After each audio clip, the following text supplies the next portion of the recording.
So my wife keeps on reminding me that this is actually a godly and a spiritual time, and that this is not something you're just telling me before. This is not something that God is allowing to happen. You know, people are asking, why is God letting this happen? God isn't letting this happen. God is making this happen. Exactly. Yeah. He's not just allowing it to happen. He's making it happen. He's making this crisis. He's actually doing it. And if we see, everything that God does is for the good.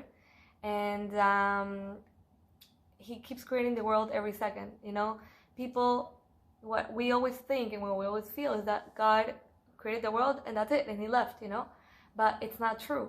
God, as we learn in our Torah and in deep Torah, that God creates the world every second. He's actually making us breathe every single second. He's holding the world every second. He's making us walk every second. So imagine how much more this coronavirus is being affected by God. And ultimately, God is completely good, and everything that God does is good, and this too is good. There's so many benefits about what's going on right now. We get to spend time with our families. We get to spend time indoors. We get to spend time thinking about really the things that really matter in this world. And ultimately, the world is being brought to a greater level of purity. You know, everyone's worried about the physical purity. The physical purity represents a spiritual purity that the world is now achieving to get to that next level. So when we do get out of this, we're going to be at a much higher level than we ever were to begin with. So if we could give you one message, first of all, it's trust in God, that everything's going to be okay. Know that God is running the show. Yes, if God is doing this, it's because he's waiting for us to respond. How are we going to respond to it? What are we going to do? Are we going to just watch our Netflix and just chill in our beds? Or are we going to take action and pray at this moment?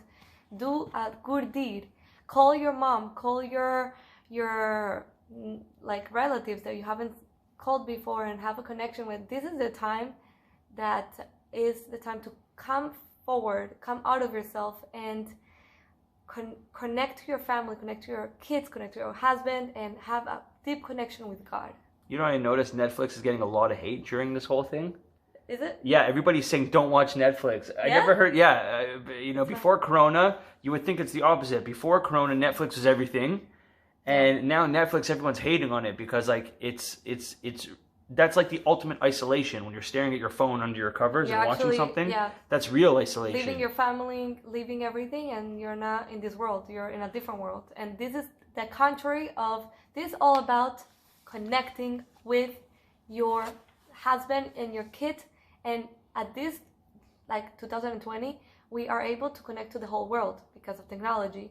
And this is something that we never had before. So it's incredible that, you know, we're connecting with everyone, and we have the power to see what's happening in Japan, in Australia, and everywhere in the world. So it's incredible that we could connect with each other in these moments that we're still home, but we're still connecting. So have a great day, everybody. And also, a quote that I heard recently is, take care of your hands and wash your hands, but also make sure that you know that you're also in God's hands. Have a great day. Bye.